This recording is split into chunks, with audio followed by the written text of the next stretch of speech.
Hello, I'm Eric. And I'm Tiffany. And we are Teriffic Pace, and we are with... Just Got Played. And today we're going to be unboxing Heaven and Ale, so stick around. Okay, this is Heaven and Ale. It is a game by Michael Kiesling and Andreas Schmidt. It is published by eggertspiele.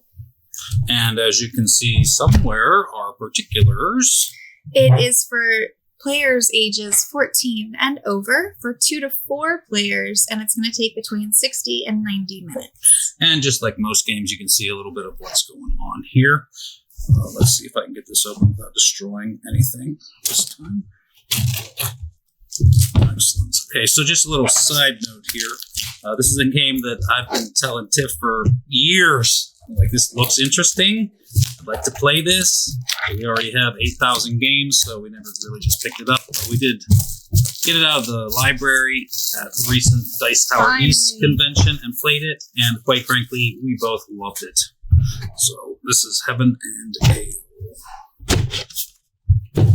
First up, we're going to have the rules, which are, as you can see, as big as the box. Pretty standard. A lot of text, a lot of examples. And overall, there's not that much. It's 8 pages altogether. That's short. Yep, not a whole lot. Then we got this is the main board, which is basically going to be, you basically go as far as you want to on your turn and take what's there. And once somebody's there, they can't take it anymore. There's going to be a lot of different tiles that are placed here, which are the ones that you can buy. And this is where your monks go, which get placed out in the different monk places here, there. And these are where your barrels will go, which are going to be higher endgame scoring. All right, so we'll get that out of the way, and we'll show you the actual player board. Ooh, and some punches. So this is your actual player board. This is where you're going to be placing the tiles, which I'm sure we're going to get to in these punch outs. And this is where your starting locations are for all of your different little, markers, I guess you'd say. And basically, it's divided into 2 sections. When you buy a tile, you either place it on the dark side, which just generates income, or you place it on the light side, which generates actual product. We'll probably do a review at this at some point, so I'm not going to get into that because the moving these and the scoring is by far the most complicated part of this game. Yeah, for sure. Easily. So like I said, I'm not going to get too far into that right now, but those are the 4 player boards. As you can see, they are, except for the color, yellow, blue, red, and brown, they are exactly the same. And they have fancy art in the back. Wish they give us an extra one. Yeah. We could frame it. Yeah. Okay, and then we have a bunch of punches. These are the tiles I was talking about. So these are the different products going on. I don't remember exactly what this one is. It might be salt. We possibly looked it up. I don't remember. Right, but the other ones are fairly simple. Lumber, hops, water, and wheat.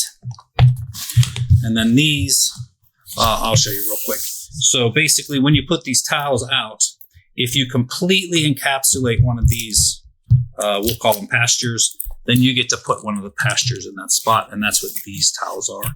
It depends on the power, depends on which one of these you get to put out. And like I said, these are the barrels here, which are endgame scoring bonuses, but you have to claim them. This is fairly standard. Cardboard, pretty easy to punch out.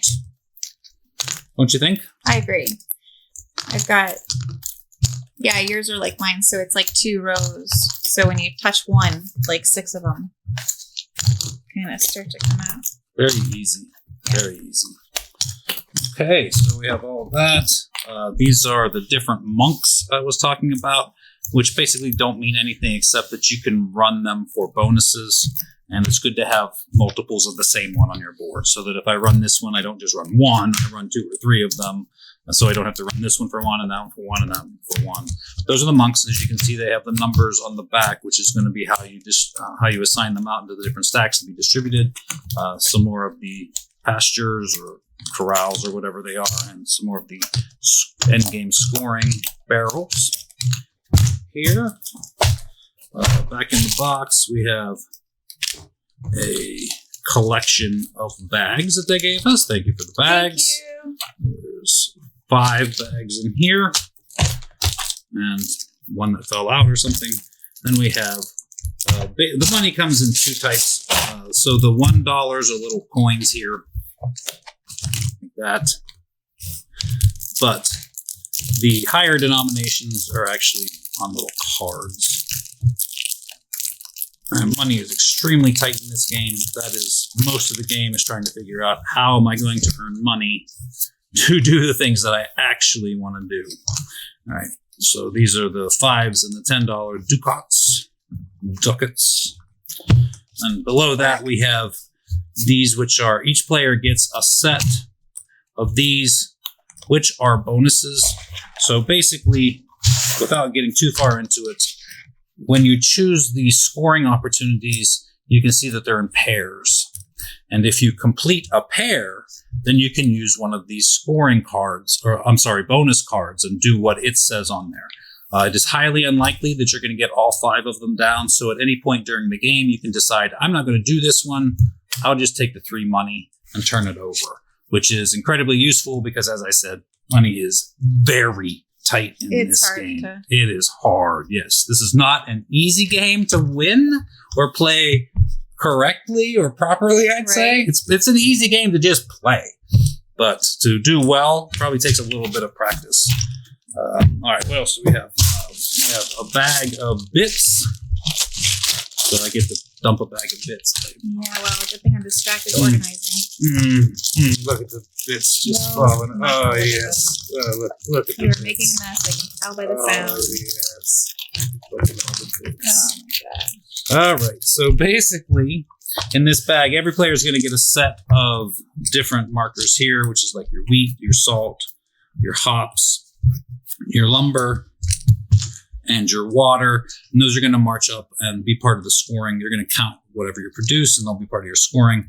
You're also going to get what seems to be 2 of these. Oh, yes. One of these markers is going to be the one that goes around the outside of the track. And the other one is going to count your monk score, which is something else that starts on this space here.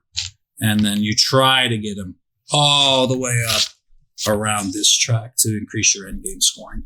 That's basically a set of what one person gets right there. And then the rest of these are just the scoring, which, as I was saying, when you take one off of the main board, you mark what you've scored, and you cannot score those again. So if I score all my lumber tiles, that's it. The only time during the game I can score a lumber tile. I could score my hops. I could score my salt. And now that I've completed a pair, I would be able to use one of the cards. All right, so that's basically everything we've got going on in the game. We'll see if there's anything hiding from us. A little bonus action in the bottom. Nope, nothing in there. No bonus action. No bonus action. Publishers, I cannot tell you how much we love to find gifts below your insert. It's fantastic. It's like Christmas in whatever month we're actually in. So please give us the. In fact, just put your catalog in there. Yes. That would be nice. Yes, hide your catalog underneath your insert. Yes, indeed. Well, that's everything that came in the box. We'll be back in just a minute and show you how we threw it in there, though this one's probably going to be pretty simple. Well, as I said, this one's going to be pretty simple. This is a very simple, basic insert, and there's not a whole lot else going on. To be fair, we did dip into our own little bag of bags because there weren't quite enough bags to split it up like we would like it. We'd rather have things split so the setup's easier than the takedown, quite frankly. But anyway, we have all the cards in this one. These are all the tiles. We put them in the same bag because they're double-sided. They're printed on both sides, and they have different things, so there's not a lot of point in splitting those up. These are your different tiles. These are level 1 tiles. These are the level 2 tiles. Here we have level 1 monks, level 2 monks. Here we have both the large and the small barrels in this, which they just pair up together on the board anyway. Here we have the coin money singles and the scoring markers, and then 5 player bags that we set up ourselves, which has everything you need to start the game. I do believe there is actually money you get to begin. Probably should have figured that in. So we'll probably put some money in those individual bags before we put this back on the shelf.